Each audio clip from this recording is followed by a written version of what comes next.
Mob Family Mind Over Body Fitness and Muscle. I just want to talk about something here. I've had lots of people reach out to me. They want me to train them, and if I could, I would. I've done it in the past. I've trained people, but the length that it takes to train somebody else, and then the time that I'm in the gym working out, because I got to work out myself, it gets to be a pretty long session. I got 2 jobs, I got a family, and every day I do work out. I'm in the gym every day. I normally work out as soon as I get done with work. Thing is I get done with work at different times every day. So, to have somebody hit me up and come over and work out with me, it just doesn't work out, takes away from my family time and everything else. I know some people want to go and work out, but they can't afford a gym membership. Before I had all this with these weights and my equipment, and there's stuff that I still don't have that I wish I did. I did body workouts, push-ups, sit-ups, crunches, and I still do it. It's just, now I have weights, so I throw a lot of weights into my workouts. But the truth is let's say, for example, today I'm doing the landmine overhead press, right? But I'm also doing squats, muscle confusion, your mind is thinking, okay, my arms are getting sore and everything from working out the upper body.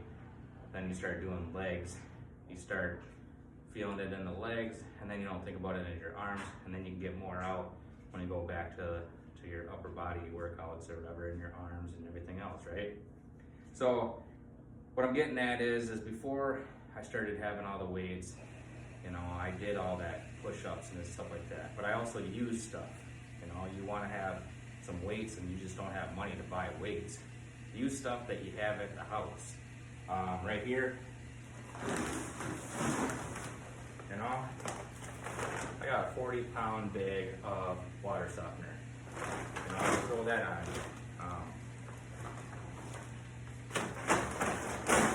Throw it in your arms. You got the 40 pounds. And you just do your squats. You can feel that. You can lay down on the floor and you can use that to bench if you want. There's a lot of different things.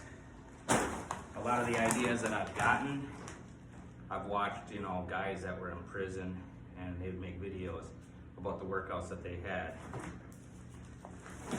They would use they would use garbage bags, and they would fill it up with water, and they'd do their arm curls and stuff like that. But anyway, there's stuff that you can do at the house. You don't have to go to a gym. You got your kids, let's say you're a parent, in your spare time, even if you want to watch a program, you're watching a TV show or a movie or something, you're in front of the TV, instead of sitting on the couch, throw your kid up on your shoulders. You can do your body squats, have them sit on your back, do some push-ups and stuff. It depends on how motivated you are and your goals. Don't make excuses. Get in the gym. Can't get in the gym, make a gym at your house. Don't have money to buy equipment, use what you have, go up and down the stairs. I've done it with my son. We would sit there and we would do calf raises on the steps. We'd go up and down the stairs, but we use stuff that you have at the house, But anyway, don't make excuses. Get out there, better yourself, and work out. I'm telling you right now, it makes you feel good. Slows the aging down. I'll tell you that. When you get older, as you get older, let's say you have kids and you have grandkids and stuff like that, do you want to be that person that can hardly move, is in a wheelchair, and crutches, with a walking stick, whatever the situation is, or do you want to be able to run around and play with your grandkids? It all depends on your lifestyle and your choices that you make. Think about that.